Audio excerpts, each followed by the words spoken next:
बालेश्वर जिला सोर खंडासाही उन्नीत उच्च प्राथमिक विद्यालय लुट विद्यालयर तार जाली बाड़ भांगी रोषेई उपकरण सह विद्युत सामग्री को लुटिनेले दुर्वृत्त।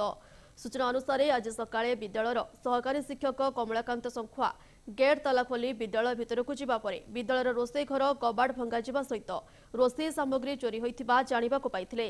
सेहिपरि श्रेणीगृहर विद्युत उपकरण मध्य चोरी होइथिबा जानिपारि स्कूल परिचालना कमिटी को खबर देबा सहित पुलिस को खबर देथिले। एने पुलिस घटनास्थल पहुंची तदंत आरंभ करिथिबा जणापड़िछि।